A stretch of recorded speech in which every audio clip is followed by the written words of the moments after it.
Today's episode of Poets at War is sponsored by the following. I'm Ian Wilson, and I create graphic art using primarily traditional methods, supplementing with digital where it's needed. I use a real pen, a real paper, a real graphite to make my art. I like to feel my art. I've always been this way. I love the feeling of a pen or pencil in my hand, the sound of graphite scratching paper, and I love the sight of a nice black line making its way across the page. So why choose traditional art over digital? Traditional art has an organic, natural quality that seems to be missing from most digital illustrations. The illustrated books and comics that were made in the days before digital have an excellence and staying power that is just as vibrant now as it was decades ago. These are the stories that stay with you. Dr. Seuss, Winnie the Pooh, Where the Wild Things Are. People still read these. I'm currently working on my own graphic novel series, Legend of the Swordbearer, and I've also had the privilege to draw graphics for 2 motion comic series, along with illustrations for a small magazine, Logosophia magazine, and various book covers. Don't let traditional art fade into the dust. Help me keep it alive. You won't regret it. Visit my website at ianthomaswilson.com for more info.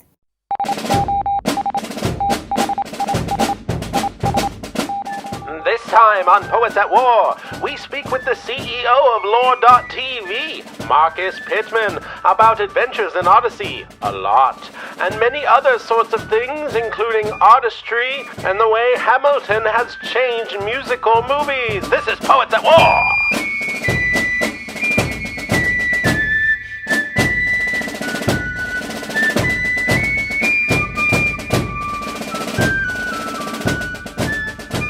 So, you're back over here on the east side of things. On the East Coast. Uh-huh. Well, coast. That's what always bothered me. It's like, if you're past the Mississippi River, you're on the East Coast. Yeah. It is, I like it so much better over here. Yeah. Yeah. Yeah. Just, where are you at? I'm in Augusta, Georgia. You're in Augusta, Georgia. Yeah, I was born and raised in Atlanta area. I grew up going to Joe Moorcraft's church. Oh, okay. So yeah. Yeah. I've had lunch with him before. Mm-hmm. Long time ago. Yep. Back when you were wretched period time, right? Yeah, back when I didn't know who Doug Wilson was. Right. He would still talk to me. It's so funny, those two, like how ridiculous much things that they had in common, regardless of all the Auburn Avenue craziness, you know? Yeah. Like, yeah, they both started schools in order to combat the craziness. You know, they both had, you know, were looked at in their times as, you know, just like the worst, most vile people, hit pieces put out on them, you know, the whole 9 yards. It's always been funny to me. How many of those kind of guys that tend to have that sort of, for lack of a better term, regardless of their own humility, a cult of personality. You know what I mean? Yeah, I went into his office, man, and I saw the Cromwell cast on his office and stuff, and actually interviewed him for a video project that nothing ever happened with it, but Adrian's still trying to get something together with him. And Benjamin, we've been trying to get something together with him for the longest time. How old is he now, though? He's in his 70s, but he's still preaching. He'll preach till the day he dies, man. Yeah, well, I believe so. It. Yeah, I wish there could be some sort of reconciliation between, because I think he has a lot to offer academically as one of the, you know, he's like one of the last from like the Gary North generation, right? So, oh yeah, and I mean he was good friends with Rushdoony, RJ, you know, and everything. But he isolated himself so far. Oh, he did. He split from every church denomination, started his own denominations, just, you know, and that's why it's strange, because I think he's a freaking powerhouse. Oh, he is. But nobody knows who he is. Right. It'll be really interesting to see if people remember him. Well, I'm willing to work on that with you if you want to work on it with me. I asked you about that like years ago, actually. About what? about Doug and Joe and everything, and if you ever wanted to do anything with Joe, I don't. Well, Doug's not the problem. Doug. Oh, I know he isn't, because I've talked to Doug. I've talked to Doug in person. It's like, I know it's not Doug, and I'm not saying it's Joe either necessarily at this point. I don't know if Joe knows any number for him or anything like that anymore. You know what I mean? So it's like, how do you even reach out at that point? He can just contact the Christchurch office. That's true. That's true. But yeah, so we had a lot of random connections like that. I work with the Yonder Child guys, Adrian and all them. I'm freelance for them, but I was full time for a while. We met at Fight Laugh Feast. I had the top hat and the kilt. Oh yeah, no, I remember. I know who you are. So. It's all those weird little goofy things that I do. But yeah, so Lore's been a whirlwind lately. I've been really, really proud of you guys. It's been really awesome to see. I am working on a animated motion comic series for you all at some point. Just working on like an anime. Kind of. It's minimal animation, but it's it's not so much lip movement, but the reason for that is I write epic poetry. And this is an epic poetry, and I wanted the graphics to be just disconnected enough because for example, the Grinch, right? The original Chuck Jones Grinch. Yeah. It has this problem that a lot of people don't want to recognize, and it's great. It's wonderful. But there's this thing where it's like poetry, and everything's going along perfectly. And now we're going to be silent for a few seconds and do some kind of Looney Tunes scene to connect this piece of poetry to this piece of poetry visually. Right. Okay. You see what I'm saying? Yeah. And as a result, I wanted something where the visuals follow the audio as opposed to the other way around. Okay. So I'll give you some test footage at some point if you're interested. But yeah, that's Fantasia. Yeah, that's not a bad understanding. Now, keep in mind, most of my stuff is keyframed. It's simple animations, right. But yes, it's very heavily musical, epic poetry, storytelling with a lot of keyframed stuff and kinetic text on the screen telling the story. Okay. So, yep. But it's sci-fi. It's exciting. I talked about it with Jason a little bit after the podcast we did. Well, I know he's looking for sci-fi, so I think you had him at that. So yeah, well, he liked my concept too. There's a lot of metaphysical stuff in there. So yeah, that's good. But getting back to lore, like my wife was so frustrated that Dark Holler didn't keep going right away. I know a lot of people are feeling that, but I'm glad that they're getting what they need to make the show. I mean, I listened to a podcast with them on that story, and they told a little bit more, so I kind of know a little bit of what's coming. But I really, really love what they're doing with that. Yeah, I don't think they expected us to fund shows as fast as they did, because like initially, if you were one of the first people to sign up for the website when that first week, there's a little guesstimation algorithm that we have that sort of guesses how, like, when an episode will be funded, and it's never worked. We still haven't figured it out yet. That's probably because there's too many variables to really, because it went from 0 to 1,000 users real quick. So the first week when it started out, it was saying it was going to be like 7 years to fund an episode. And then, of course, that obviously went down. We funded 2 in 2 weeks or something like that.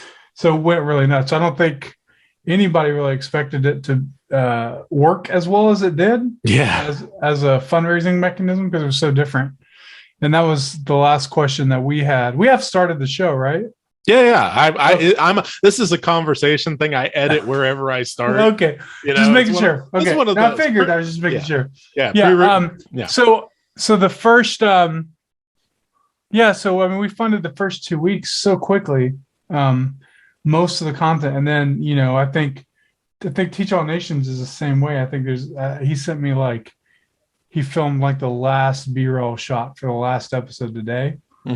So there's a lot of oh no, this is really working, and oh no, Laura's really sending me money. Right. So We got I fans really waiting have, for it. I really have to get this stuff out. And so, which is great. Those are great problems to have. Those won't, like, this will only be a problem that happens in beta, Mhm. because there won't ever in the history of the world be a time where a show is funding and the show's not done being edited, Right. unless it's a pre-production thing, which means nothing's made, nothing's Right. ready, and then that'll go into production after funding. But then all Right. the episodes will be at once, right? Yeah. So that's sort of, this is only like this rare beta circumstance. I figured it was based on what I'm reading everywhere. but on that too, we're every Monday we've been dropping projects that are coming out, and so we have 25 plus contracts signed for content, films, movies, TV shows, all sorts of stuff, and that I'm excited to announce those as they come, especially what's going to happen come Monday. Right. The show we're dropping a week from today is probably the show I'm most excited about. Mm-hmm. So that'll be this Monday. When's this drop? This podcast drop? This one drops as soon as I can get it edited, which will likely be tomorrow. That's my guess. So I can't tell you about it. but yeah. Well, you can tell me after we stop. I'll tell you afterwards. I don't care. But yeah, I'll just wait. That sounds good to me, man. Well, I know you're a very busy person, and it's funny. I did not expect it all, but I guess I should have somewhat, just because I was that weird guy who was totally PT Barnuming the entire thing at Fight Laugh Feast. I that's what I was doing at Fight Laugh Feast. Right, exactly. Yeah, that's the way you do it. You make sure that hey, I really want to talk to everyone who wants to talk to me. Yeah, and you don't have to go quite as far as I do with everything. But it was so funny. I have to tell you this. So the rainbow thing, like, I am one of those take back the rainbow kind of people. And I am, because of very specific, deep metaphysical reasons that I've discussed with Jason and everything else. And it was so funny. Like, there was a Knox Unplugged episode where he pointed out the connection between Joseph and the rainbow, the coat of many colors, and everything, and the Melchizedekian priesthood. And David's just like, what? How come I never saw this? And I'm like, and I wrote him, like, the next day, I'm like, Doan and I just talked about this yesterday, because Doan was on the podcast. Oh, okay. And it's so funny. Like, some of you guys are hearing my podcast, and so when I ask, I'm not expecting you to have heard Poets at War, but have you heard Poets at War yet? Some of you Moscow guys have heard a few, but I'm familiar with the podcast because I know Jason was on it. Right. So, and because I'm on it. Right. Exactly. But yeah, so I've kind of just been bringing all my friends from my various groups, Tolkien, Lewis kind of people, together with other artists and other, musicians and poets and filmmakers and everybody, because I like a big crazy melting pot.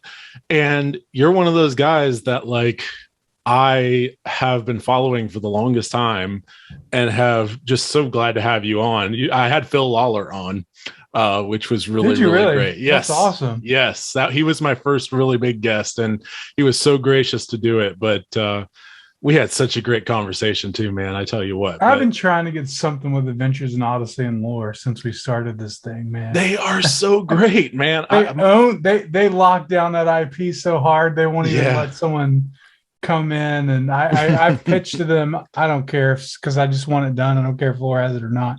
Right. But I've pitched to them like a documentary on the AIO team. Because I think they're one of the most influential Christian storytellers in recent history, and nobody's done like a really high-end documentary, and they Dude. locked down that IP so much. And it's crazy because I know that's not Phil in any way, shape, or form. Like he's this own little renegade. Yeah. He came out. Most of the people are pretty much contracted out for Focus on the Family. Right. So I don't think a majority of the people are like they at least respect him enough to talk creative stuff to where he has a lot of creative pull like beyond his Jess role. Harnell does not work full time for Adventures right. Yeah, that's a side gig for sure. But yeah, it's crazy to me. Like he came out as Calvinist on my podcast, by the way. Came out, so to speak. I've noticed it. I really hope there's a reflection. And he name dropped Doug Wilson without my saying so. So that was really interesting. I'm gonna have to reach out to him again and be like, yeah. I mean, here's the thing that's so crazy to me, and it wasn't an Adventures in Odyssey. By the way, I really hope there's like a Calvinist Imagination Station episode. Yes, with Mr. Please. Whitaker, you know, and that would be so good. I don't know what that is, but I'll tell you this. Let me just share my Adventures in Odyssey story real quick. Yes, please do. I want to geek out with Adventures in Odyssey a little bit. I could do a whole. Probably the reason I'm doing lore. It's like Adventures in Odyssey and VeggieTales. Those two things, probably, because I think they were top of the world in terms of content. And anyways, so Adventures in Odyssey. I don't know where I heard about it. I might have heard about it at church, but I know for sure that I started listening to it at Bible camp because our when you were a younger kid at Bible camp, and I went to Bible camp every single year from the time I was like 7 years old to I worked at Bible camp in college. So big Bible camp was a huge part of my life. When I was a kid, though, we had this like hour-long like nap time after lunch. And so the counselor said if we all were quiet and didn't say a single thing, we could listen to Adventures in Odyssey tapes.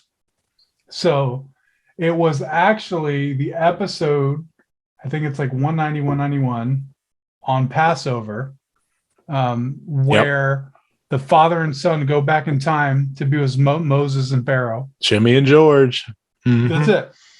And then the father goes with Moses's people, the Israelites, and then the son goes with the Pharaoh's son, right? And then death comes, and then death crossed over, and the father left from behind the door, the blood red door, to go rescue his son, and they were both caught without being behind the bloodstained door. And then they were saved because Jesus already accounted for their sin. It wasn't the blood of the lamb on the door. Right, exactly. And I was like maybe 9 or 10, and I was like, holy cow, this is what penal substitutionary atonement is. Right. But yes, you understood it as a kid. I totally got it for the first time. Like it was like the whole gospel just right. Like, I was already a Christian, but it was just like, I was like 9 or 10 and got it.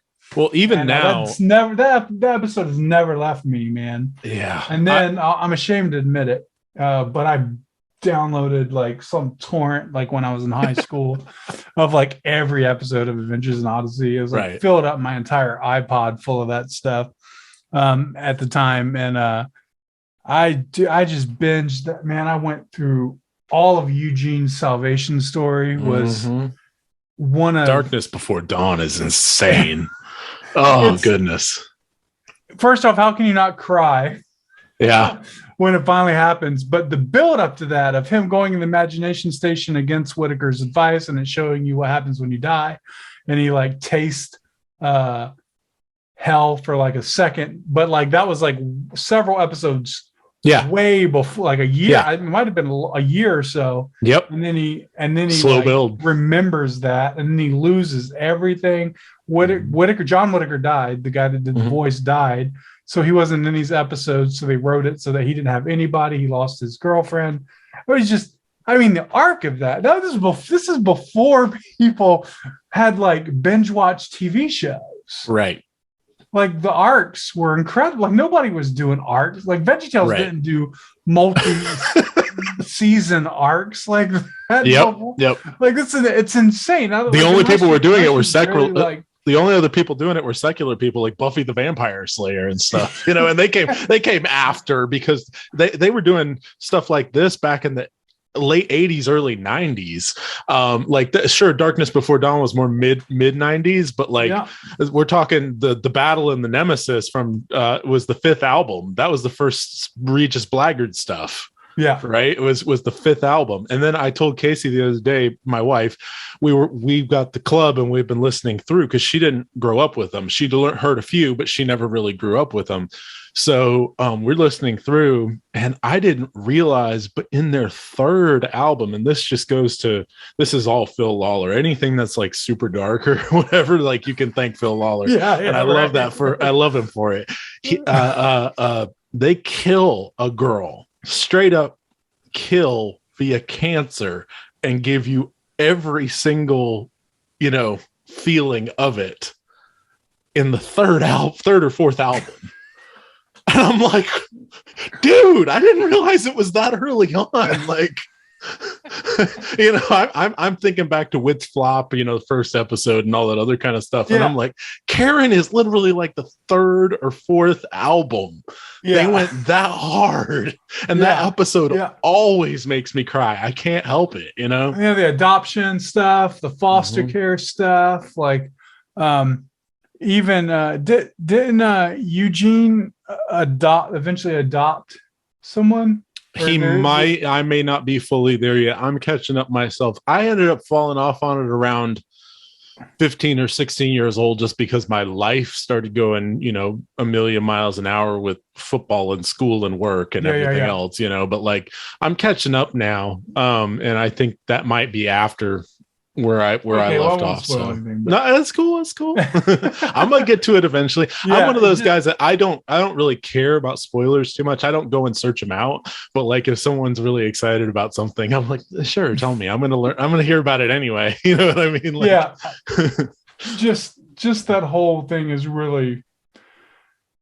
I don't think people understand the work. Now, I haven't listened to it recently, so I don't know if like that level of theology is still in it. Phil's trying. I know he talks about it all the time. If what you said about Phil is true, man, that would be the most amazing thing ever. Because, let's just be honest. Is there anyone closest in reality to Mr. Whitaker than Doug Wilson? Right. For real. But right? he's like Doug Wilson scientist, right? He's like Doug Wilson meets like Angus Young though. Let's be real. You know what I mean? Like it's more like I think it's more like Mr. Whitaker is Doug Wilson meets like Jason Lyle. Yeah. Mm-hmm. Right? Like the hardcore presuppositional science aspect. Right. Then like the theology aspect, I think like that's who he is. And so it's just it would be really awesome to just I just wonder where they would go. And it'd be awesome if they hired a bunch of NSA students to help write no kidding stories and stuff in the future. Kids who actually grew up on it and actually know the characters. It's so funny. One of the things that IP is one of the most valuable IPs in all of Christendom. And they don't realize they don't know. They don't know. Focus on the family. You have no idea what you have. Yeah. And because they have the club now, I think people are starting to go back and tune in, and because like we're having this conversation. Like this is probably because of the club. Well, it's why they brought back Phil Lawler. He was away from it for a long time, and they brought him back. It's like, like they brought him back because they had a lot of people talking to them, and they still don't know fully what it is. They don't realize like why it's important. But let's go here because this is important. Yeah. This is a problem where executives don't know the IP that they have. Yes. Or they either overvalue it or they completely undervalue it. And if they overvalue it, they just make female versions of Ghostbusters, Right. right? Because they think nothing can go wrong. It's Ghostbusters. Another really good example of that. I've been doing a retrospect. I've been watching a retrospective on Humongous Entertainment. Do you remember Putt Putt and Freddy Fish and those games and stuff that were around in the 90s? Putt Putt golfing games? No. Pajama Sam, Freddy Fish, Backyard Baseball. Yeah. Yeah, okay. So basically Infogrames bought Humongous Entertainment, and then they got bought out by a French company that also owned Atari and got all kinds of rebranded and eventually just disbanded and bankrupt. But the point is, Humongous Entertainment was this group of adventure game creators that got together and decided we're going to change the way things are done. And eventually they sold out. And what happened was Infogrames came in and they said, well, all these adventure games are we just want the sports games because that's your highest seller, because they made these kid-friendly sports games, right? Backyard Baseball and like, and even Backyard Baseball and all that other stuff. After the first like 2 or 3 Infogrames releases, like they had no clue what the series even was anymore. Like they keep changing things for no purpose or reason. Right. You know? And it's like you said, they're executives that don't take the time to actually do anything but process arbitrary feedback, you know, whatever's on the top of the letter pile, so to speak. And then just run with it, whatever, you know. Yeah, it's insane to me. But I'm glad it seems like they're making the right decision. So I don't want to trash them too much, right? Because it seems like bringing back Phil Lawler is huge. Oh yeah. I think within Christian media specifically, they have to understand that the value of the show is the way the show articulates. The show articulates biblical theology, especially a kid show. So the deeper that theology can be, is the better the show is. And this was kind of like the flaw for VeggieTales, is that like it was totally okay if VeggieTales was not taken seriously as a theological teaching tool. Right. Totally okay. Right. But it started taking itself too seriously. Yes. Right. And and then you get, you know, Phil Vischer, who's gone completely Marxist insane. Right. And, you know, before that, he lost it all. And, you know, they tried to make Jonah this theological epic, and it should have just been nonsense. And so, you know, he lost the whole company and all that sort of stuff. But, you know, and then of course, Doug Tenable does 100 episodes for Netflix that he says is the most theologically rich version of VeggieTales has ever had. And so that's awesome because it knows what it is at the same time. Like Doug is not, you know, an idiot when it comes to these things. He knows what it is. And then you have someone who knows what it is, but just takes it way too seriously. And it is, you know, sacred IP that, you know, whatever. And so it's just really phenomenal difference. But yeah, that's VeggieTales. But you also had, let's just see, this is why like it's bigger than Adventures in Odyssey to me, because it's McGee and Me. Yep. Too. The Last Chance Detectives, man. That thing had so like the story engine, just like if you're looking at a series as an engine in a car, that was like a muscle car, you know what I mean? Yeah. And it's like, you know, I don't remember where we would go, but we'd go somewhere. Maybe it was like, I think it was like one of those like Christian bookstores in a mall that existed. And can you believe that Christian bookstores don't exist anymore? Right. That's like, crazy too. We can get into why that's important for lore. We should. That's important. But we would go and we would just, you could rent VHS tapes from the Christian. So I would rent every McGee and Me. Was this in Atlanta? What? Was this in Atlanta area or no? No. This is here in Virginia. Okay.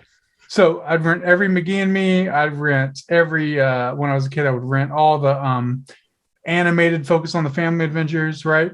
And they just eventually just stopped.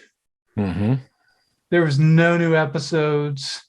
There was nothing. And still to this day, hate to say it to Phil, but those realistic drawings of Whitaker and all those character designs they have. I don't think he has any influence no, that is on not that. who they are. That should have never happened. Every time I see those photos, it drives me insane. And I know who does the social media. So it drives me insane. You keep using them. Stop it. Go back to the 2D cartoons. That's who they are. That's who they are. Well, even if they're not the 2D cartoon. Escape it. Well, yeah. I hear you. And if I saw a realistic Mickey Mouse, I'd be freaked out too. Right. It is uncanny valley with those things. But anyways, those are my gripes. But the point is, the focus on the family, I think, was actually making some of the most high-end Christian media content we've ever seen and haven't seen since. And no one's ever going to top Adventures in Odyssey in the next 20 years unless they got to start now. It is the Christian Doctor Who. It really is. It is the Christian / homeschool Doctor Who. That's it. Oh, that's such a great analogy of it. Mm-hmm. That's fantastic. I mean, it's multiple years, multiple generations. These characters are iconic. There's already time issues, and have been for decades now, where you're like, Whitaker's mentioning something from the 40s and you're like, wait a second, how old are you? But like there's these things, but like you can take it in these eras of Odyssey, and there's just some magic that way.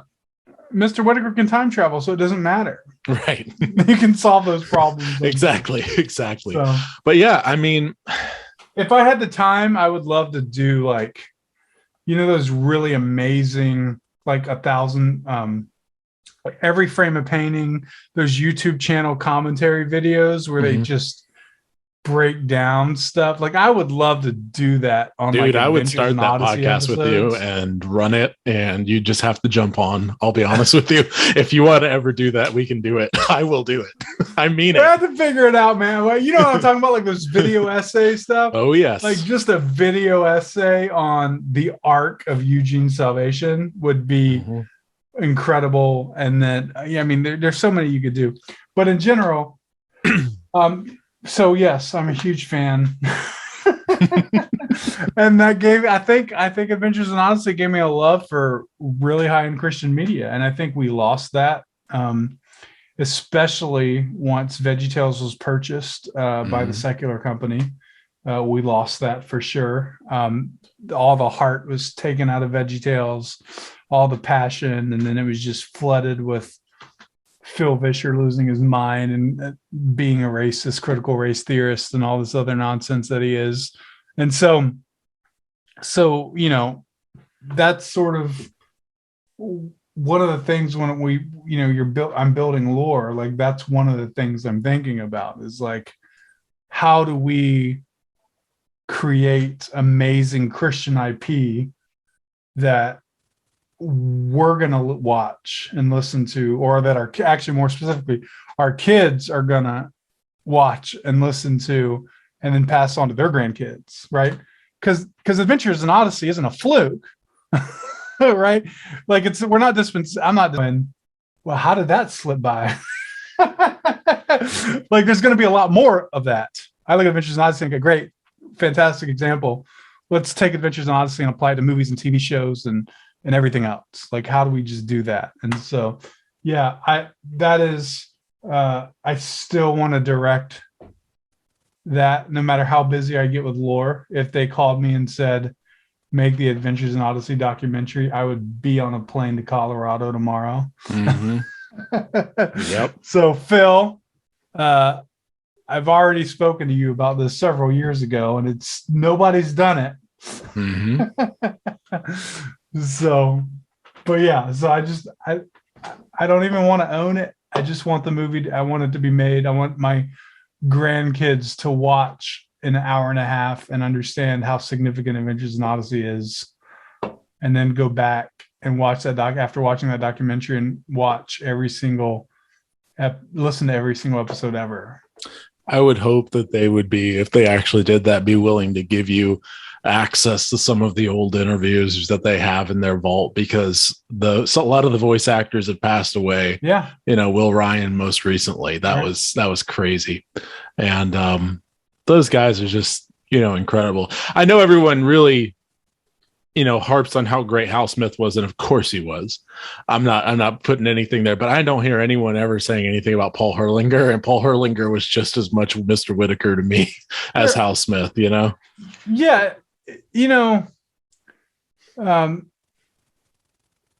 it's good that they change it up, because what's interesting is that I was just like on like TV, and I was like, oh, a new episode of The Simpsons is on. That show's still out there, and I played it, and my wife goes, who is doing the voices of the characters? And I was like, the same people. They're just old. Yeah.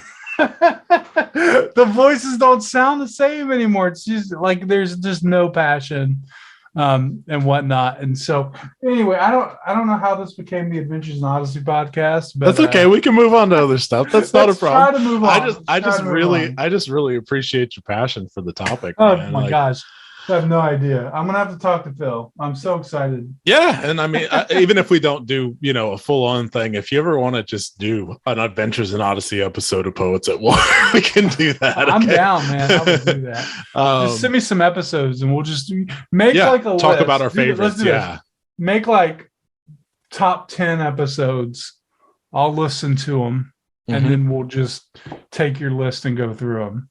That sounds good. Or we could both do a top 5 and, go back and forth and talk about them, that kind of thing. So, I'm really excited about what's going on with lore, obviously. And, there's a lot going on in general with media coming out of Moscow, and just a lot of really cool things happening. I wanted to ask, generally speaking, one person that seems to be in and out, and I think it's just his personality. I'm just wondering, and you can give me a yes, no, or a maybe. Is Lore doing anything with Nate Wilson or vice versa? With Nate? Yeah. No, we have an open door though. Yeah. Anytime he wants to do something with us, he can. He fascinates me. Yeah. No, like Nate's amazing. But what's really cool is I think like Canon Plus and Lore are going to have 2 completely separate identities. Not identities, more like brands, right? And cross politic, and they're all separate. Yeah, like, and that's what's so great. That's so great. So I mean, like, we're gonna be like real MTV punk rock art house stuff. What Nate does is at this moment in time is so big budget, and not on like the independent level that we are. Right. We couldn't afford yet. Right. Yet. Yeah. But eventually, totally. Yeah, man. Eventually, who knows? He is welcome to do whatever he wants for us, at any time. But also, I would say that the talent that we have are really incredible, and at like really high end levels. We have animators that work for Disney, animators that work for Nickelodeon. We working with a guy now who's done, Ren and Stimpy, Powerpuff Girls, Johnny Bravo, and not as an animator, but like producer director. Right. So like we got that guy. And I have my guesses, but yeah, I'm really excited about him. Yeah. So like that sort of stuff is just, they're doing, Bible cartoon stuff, right? So just stupid Bible cartoon stuff. Seems like the style's similar to the Fractured Fairy Tales from Bullwinkle. That's right. Yeah. That's exactly what he's trying to do. It's called Busted Bible Stories. Yeah. And I won't give any more specifics, but it is different. But it's fun, and I don't mind a Christian version of Fractured Fairy Tales. Right. As long as it knows what it is, right? These Pureflix examples are not, like, these Pureflix movies are not self-aware. Right. When you have David Ayer White starring in the Christian version of John Wick, right? Whatever. Right. Beckman. Yep. Yeah. It's just like, like it's okay if it knows what it is, Right. and it's parroting it, or it's paying respect to. But most of the stuff it's not. It's just lives in this like isolated bubble, and you watch it, and you're supposed to pretend you've never heard of John Wick when you've seen it, even though everything about it is like a John Wick version of movie, right? So a Christian version of John Wick. And so, yeah, so I'm super stoked about that. The talent level. I mean, this guy, top of the game. Won't say the name, but yeah, top of the game guy. That another thing we're announcing is a guy with a cartoon series. We'll announce this Monday. It's a cartoon series with a guy the guy animated Mickey Mouse. He's animated Phineas and Ferb. Super high talent. We're working with, it's funny because, you talk to investors and they go, well, how are you going to get talent? And you're like, I already got it. People want to work, announced man. it yet, but what do you want? Like, we have, some of the best in the world, and they're all just fed up with Hollywood's nonsense. Right. And it's not like you don't. It's not like you don't have just them. You also have crazy up and comers that are clamoring to jump in and whatever else who could be the next big thing. You cannot be an up and comer with PureFlix. Right. Exactly. There is nothing. You can't be.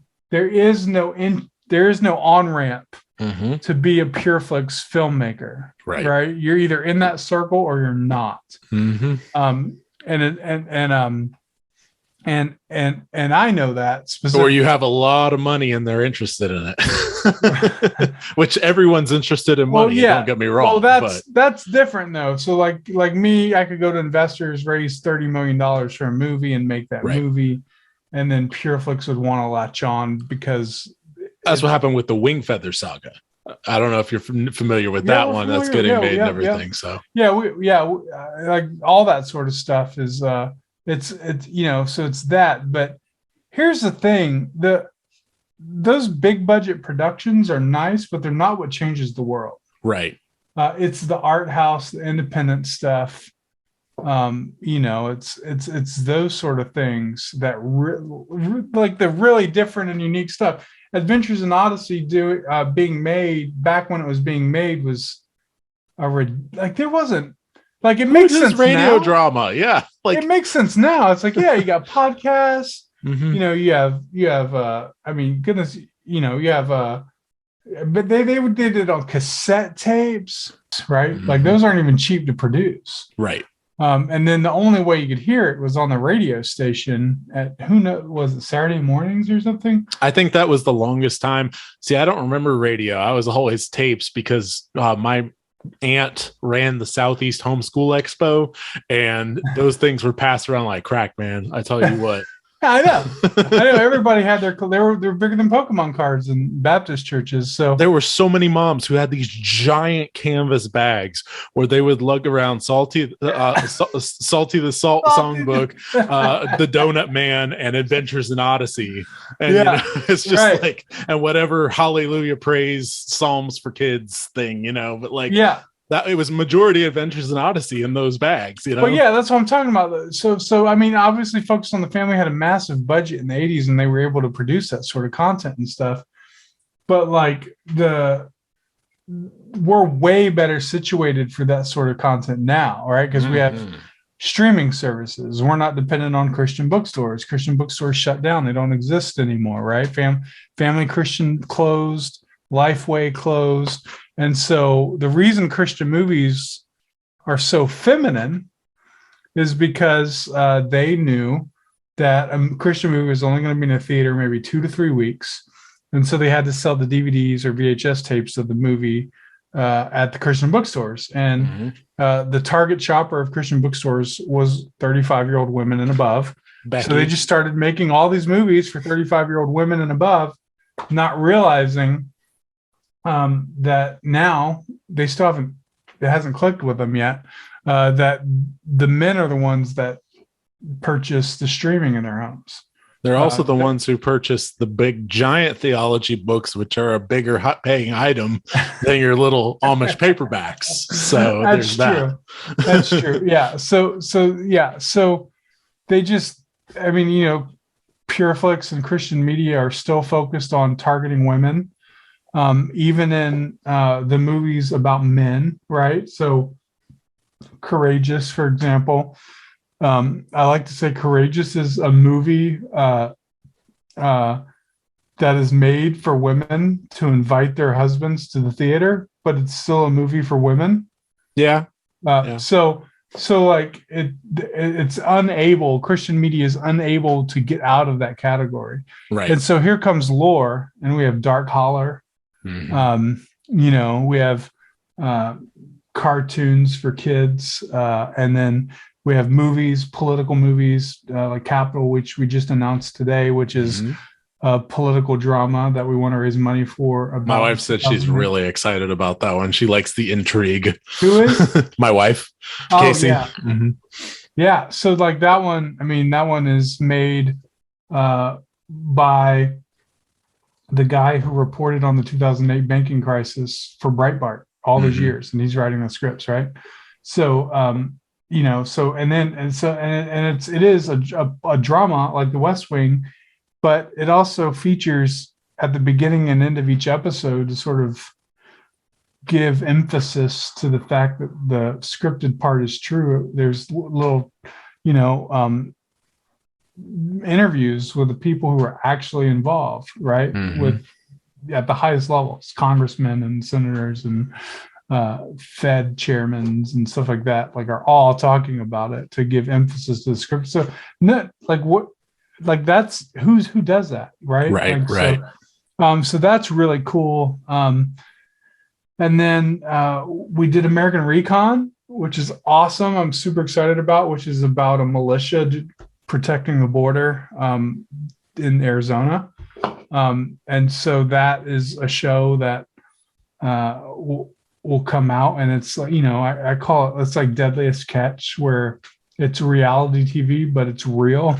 Yeah. Right. And so just amazing stuff in regards to that show. That's coming out, and all these shows no one will take them. And it's like, these are amazing. All these things are amazing. And, Capital, conservatives didn't have the guts to run Capital because it's about the Democrat who stood up against the banking bailouts, right? And so, you had a Democrat and Ron Paul, who were the two people who were like, this is crazy. So I mean, so the conservatives won't take it. And then, American Recon is way too bold for Daily Wire safe conservative stuff that they want to do. Maybe not enough women leads in American Recon. I don't know. Right. But so like all these places, there's this huge market for all these like really crazy weird stuff, and I think that's what's going to make our brand so cool. And it's everybody's not going to like everything, but that's why you have the option to fund the movies and TV shows that you want to see made. And if you don't, then that's fine. You can fund something else or whatever. So, yep. Man, I just have really, I've really enjoyed the UI on Lore. Yeah. It is just a joy to use, honestly. That's like super important to me, was that Lore was wholly different. So I mean, there's a lot of reasons for that, but I was sick of, one of the things that always bugged me. There was a time when the Reformed pubcast was huge, and everybody started like their own Reformed something. Right. So there's like and I'm still in some of those groups. Like you have the Reformed pubcast, you have the Reformed cigar lounge, right? Like you just had all these like sort of reform, and then people started to make like, Calvinist beard oil and like the Reformed Thug Life stuff. Yeah. Yeah. So it was just like people were starting to build these businesses, and it was all like this Reformed version. And I was just like, man, like, why don't we just make better stuff, right? Why don't you just make better beard oil? Right. Like, it doesn't have to be reformed beard oil. It could just be better beard oil. Right. And so that was really something I think during that time that really stood out to me is like, if I ever build a business, I don't want it to be a reformed version of something. So that's why we came up with Lore, and it was a much broader name than, Reformed Flicks, Right. or whatever we could have done, right? And so, because what we say is like, we're not building a Christian version of a streaming platform, Right. but we're Christians who are building a global brand. Of course. Right? We're Chick-fil-A, we're Hobby Lobby, we're a multi-million-dollar, billion-dollar company in the next 10 to 15 years. Like, that's the goal, no question about it. And so people think it's arrogant. It's not arrogant if you can back it up. But if you cannot go into a room full of investors and not think that, right, and not believe that, because they will laugh you out of the room. So when Elon Musk says he's going to Mars, he's very serious about it, and we should be thinking about how, are we going to send our grandchildren to Mars one day to start a church? Like, all these sort of things are like really serious questions that need to be asked. It's easy to look and go, and say, well, God said to take dominion of the earth. He didn't say take dominion of Mars. And you make that joke, right? It's fine, but you're going to be the one that, if it's successful and God allows it to happen, you're going to be the one in trouble, because your grandkids are going to go there and there's not going to be a church. So. Yeah. That's crazy. So you have to have that vision. You just have, like, Christians don't have that vision. There's very few Christians today that are building a business that want that business to be around 100 years from now, like Coca-Cola. Right. There's no Christian. I don't know any Christian that's building businesses that'll be around for that long. And I know so many guys who are like totally, then there's getting into like the people who go into 501c3 instead, or something of that nature, instead of going into the for-profit area. Some of them do it for political reasons. I'm not really focused on them. I'm more focused on the people who are more intimidated by the marketplace, honestly. And feel like the Christian film industry is run like a socialist organization. Absolutely, right? It is. It's like, look, they tell pastors, one of the reasons they're so successful is because they make absolute junk at rock bottom prices. Mm-hmm. Like, they don't even try to do big budget productions.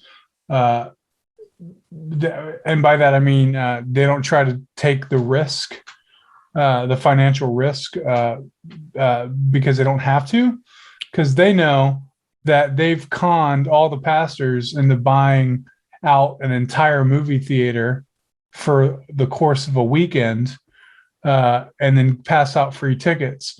So the success of the movie is not dependent on whether or not it's good and people are going and telling their friends that they got to go and see that movie. Right.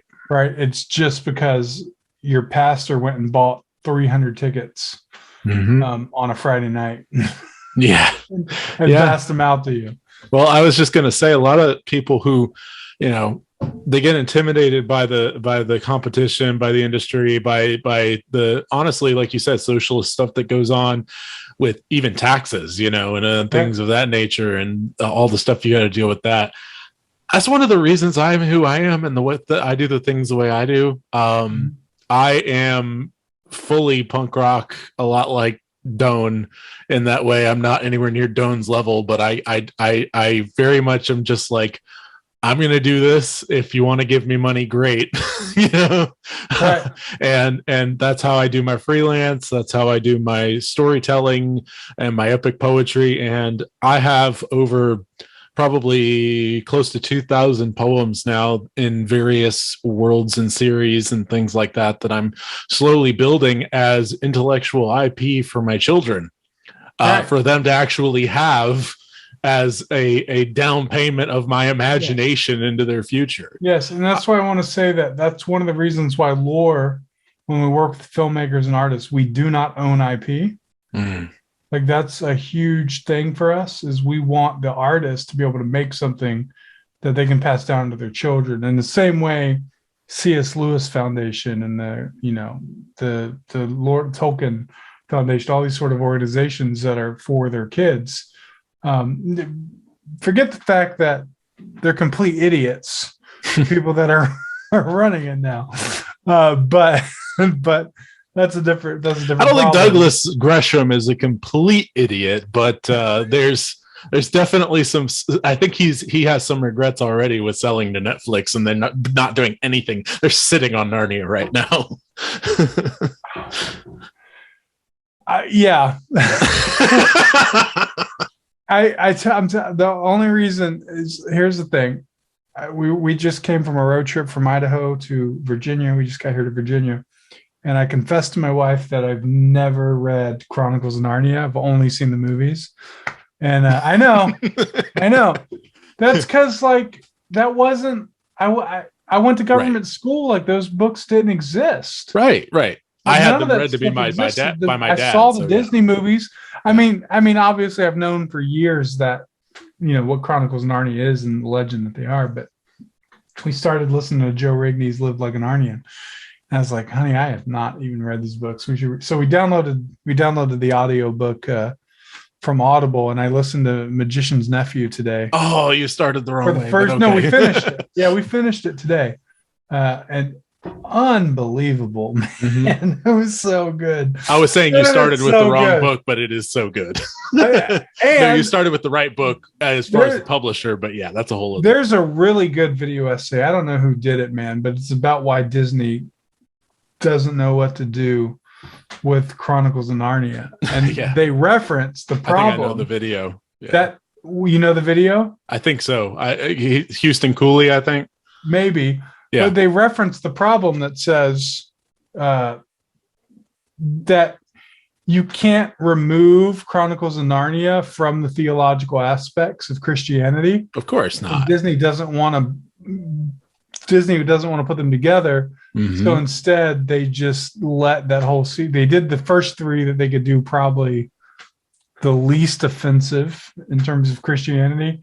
But when you look at Magician's Nephew, holy cow. Mm-hmm.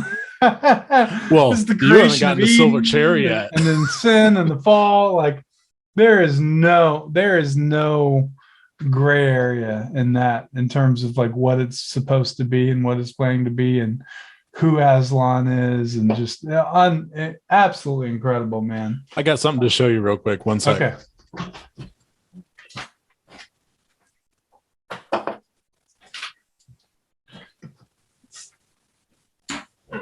So obviously, growing up in Joe Moorcraft's church, like we talked about, I was a covenant child raised in the Reformed faith. One of the few that came out of the 80s, and everything.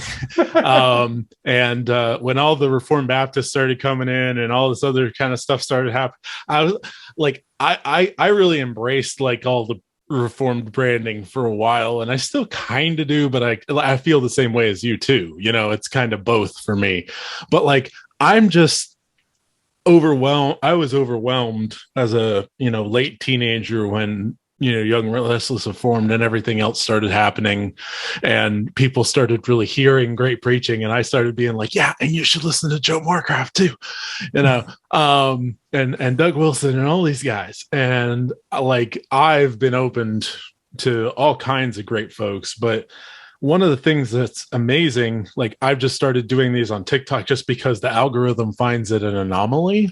Mm-hmm. I have a book of poetry from my great-grandfather, whom I never met. Oh, wow. And he self-published this book back in 1982. Actually, no, one of his children published it in 1982. They picked up a lot of his old poems, and there's a letter from my grandfather that came with it, and all of my cousins have it. And it's just called Across the Years and Other Poems by Ralph Wilkinson. It's my mother's father's father. And he he has some fun, just goofy, funny little poems and everything. And I only found out about this after I had written quite a bit of poetry in my early teens, and it's like, yeah, I mean, now I'm getting TikTok views, toward eventual other, kinds of deals and things. I don't have a problem telling you that TikTok views are valuable, but like other people might be like, whatever. But I'm cashing in on the faithfulness of my great grandfather to write down his silly little poems in Michigan back in, the 50s, 60s, 70s. You know what I mean? Like, that's amazing. And so is like poetry talk a thing? Poetry talk, it is. It's much more beatnik, but there is this small. Is it like this? I know, right? Like, is it like that's how I just see poetry talk, man. See, there's that side of it, and then there's the other side, which is Tolkien, Lewis, Shakespeare, a little bit of people like Joffrey Swaite, sort of a thing. There's a few people here and there, and about half of that is Christian. The rest is Celtic pagan. Right. And so it's this goofy, weird Anglo world, because the thing is, unfortunately, our American forebears after like Longfellow and that kind of early American poet, they started going and saying that free verse is American poetry and everything else is just a poor excuse for European poetry. Right. Is free verse like spoken word, like Def Poetry Jam? Yes. Sort of okay. Yeah. And I'm so a huge fan of that, by the way. Right. It can be good. It can be good, but it's not the ultimate definitive American style. No. You know what I'm saying? Like, who would say that? That's I'm sitting here saying, so what is Dr. Seuss? Right. You know what I mean? Like, what is Roald Dahl? What, he was British, but you know what I'm saying? Like, it's one of those things that's like, come on, man, like the American form is European at its core, and it also has all the influences from the African section, the Native American section, all these different sorts of things mixed in. And in my opinion, American poetry, and this is deep dive kind of a thing, I won't go too deep, but basically, like, to me, American poetry is when you can go from rhyming to free verse to some other meter and on back. You know what I'm saying? You can put whatever you want in it because this is a melting pot. Right. And as long as you make it a cohesive whole that actually speaks a point, it's American, Right. But I'm a rhyming guy, and that's what I do. I do rhyming poetry, and sometimes I play with meter, sometimes I just keep it going, whatever it is, because it sticks to your bones, man. Right. But yeah, I just it's so funny being able to talk to you about this kind of stuff, and being able to talk to Jason and other folks. Yeah, you can't say free verse is distinct is like the only American poetry, because you also have country music. Yeah, no kidding. Like bluegrass, like that sort of stuff, early hymns, like those sort of things, which are its own American cultural. Like when I think of like American poetry, it would have to be early country music about the times it was like hymn, like early hymn music and bluegrass, that sort of thing.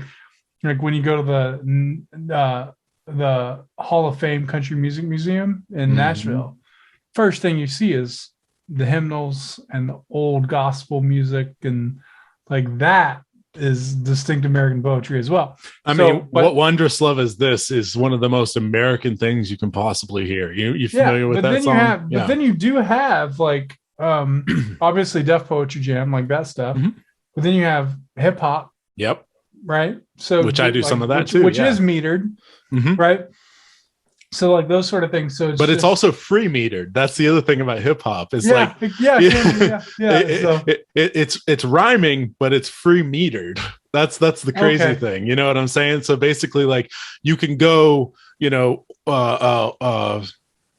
what's a good example? You can basically like say words and phrases here and there, words and phrases everywhere. You can be like, words and phrases here and there, words and phrases everywhere, right? You know what I'm saying? Like you can go double time, you can flip back, you can add more words in here and squish them up. Yeah. Mm-hmm. But the music allows it to kind of fit into these little, snippets, these lines, right? So I just and that's one of the things too. Hamilton, I am of the opinion that we haven't realized what it has actually done to entertainment yet. Even though they're in a bad way? No, in a good way. Oh, okay. I was like, wait a minute. No. I'm a Hamilton fan. I think that the woke crowd, of course, is going to take it and bend it and twist it. Mm-hmm. And even the wokeness in it poisons it to a certain extent. Mm-hmm. But mm-hmm. The point that I'm making is there is something that it has done, and it's something that I'm trying to do with my poetry when I'm making it into a film. They do this thing where structurally they have the expository parts, the parts that are just like telling a basic part of a story, much more loose on the beat. Like you can add some extra syllables in here or there. You can even go to straight dialogue for a second. It doesn't really matter, right? Then when it starts to get to the action, you start getting more percussive and you start getting more on the beat, right? You know what I'm saying? Mm-hmm. And you start tightening everything up. Yeah. And then when there's emotion is when the singing starts. And this is musical. This is the musical. This is the opera. But they're taking it in a way and mixing it with the hip hop as the action element. You've got your emotional element, the songs. You've got your expository stuff, which is, the in-between kind of stuff that opera does. But then you have the action, right? And you have it as this percussive, intense battle rap.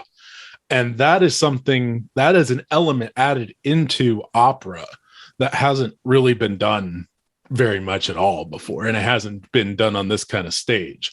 Yeah. And so story-wise, that opens up a whole other level of, creation ability. And it's something that I really would love to bring to lore and something that I'm really working on. But I don't think we know what it has done to Disney, with Lin-Manuel Miranda doing various things and basically changing the sound from Broadway to this kind of hybrid sort of thing. Oh yeah. Like what was the Encanto? And yeah, that was incredible. Mm-hmm. But it also sounds exactly like Hamilton. Right. And it doesn't sound like Disney. But I don't think it sounded like Disney. No, it doesn't. Yeah. But the Moana sounded like Disney, but it also sounded like Lin-Manuel Miranda. But that was before Hamilton. Right. Okay, right. And so it's one of those things where that's a bad example of what Hamilton's done. They let Lin-Manuel do whatever he wanted. Right. And he said, I'm going to do Hamilton because Hamilton works. And we're going to do Latin Hamilton. Like, yeah. I like that. I could recognize the music in Encanto and Hamilton together. And I like watching TikTok blend the two together because that is a sign of a creator, of an individual creator. And so, I think I heard some people say it was lazy, but I don't think it is. Right. No, I wouldn't say it's lazy. My whole thing is just that Disney has Disney's formula, and Disney has always been at war with its Disney's own formula too. No, I do too. I like Roger and Hammerstein's formula, right? Like, so I like all that classic Broadway stuff and the Disney stuff. But it's all at war is what I'm saying right now. And what comes out on top can either be the good part of Hamilton or the not storytelling part of Hamilton. And I think that's the thing that whatever serves the story the most. I think that Encanto was not served by the music near as well as Lynn's first go with Disney, which was Moana. Right. Because you've got Disney filmmakers and you've got Lin-Manuel Miranda, and it's like, okay, we're going to let Lin win over here. And he can tell a story, but it just didn't blend this time. And I think COVID had a lot to do with it and all the protocols and everything. And, but it's like there's stuff happening. There's still ripples. That's my point, coming off of Hamilton, that we're still feeling in the musical space, and not just the musical space, but just music in films. And I think we're starting to, Pixar tried to do this with the first Toy Story, where they had Randy Newman come in and do the music. They were trying to find a way to have song, and Tarzan, as well did this sort of thing, where they're trying to have a music in a film that's not a musical. Mm-hmm. Right. And I feel the closest that they have actually come to it, even though it's technically a musical, is Encanto. Yeah. You know what I mean? Like that, I think that's the closest they've come to that. And I just want to say, like, don't move away from character-based singing for the sake of the instrumentation and the beat, the sick beat. You know what I'm saying? But also at the same time, use those sick beats still to tell the story. And it's it's hard though, man, because mm-hmm. because if you go back and you look at Under the Sea, mm-hmm. which sold tons, mm-hmm. right? And then Little Mermaid and all the music sold tons. Music is so different now. Mm-hmm. In terms of like what is like, so it's easy from the executive level to go, yeah, but like hip hop's like what's huge. So we need as close to hip hop as we can. So Encanto, like that makes sense. But then you forget, like Frozen was not hip hop, and Let It Go was like a billboard. Right. Billboard. And yet so was We Don't Talk About Bruno. Right. So yeah, they shouldn't forget that. But now I think anything dealing with white people, whether it could be tied to the music or what, anything dealing with anything white people is like, we're done. We don't have, we're not allowed to tell the stories anymore. We'll see how that goes. And I say that thinking Encanto was great. It was great. And I'm not I haven't really liked Hispanic films or Hispanic. Mm-hmm. Like I didn't like the one, what was the one, Coco? I was like, it's okay.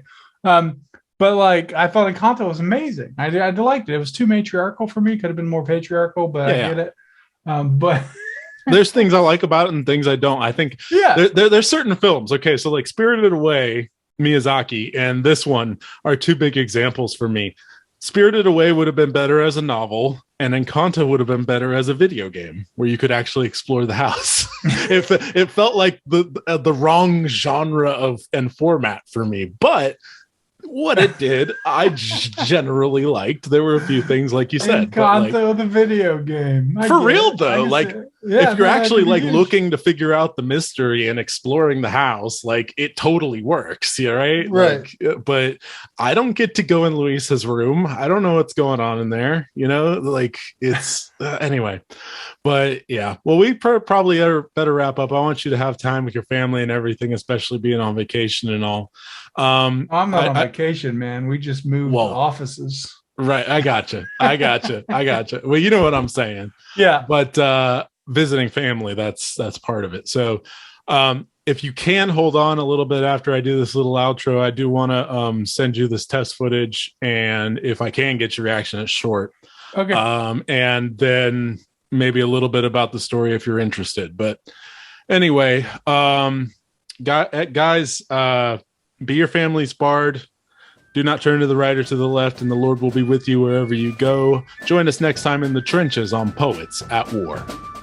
God of song, said the warrior bard, though all the world betray thee, one sword at least thy right shall guard, one faithful harp shall praise thee.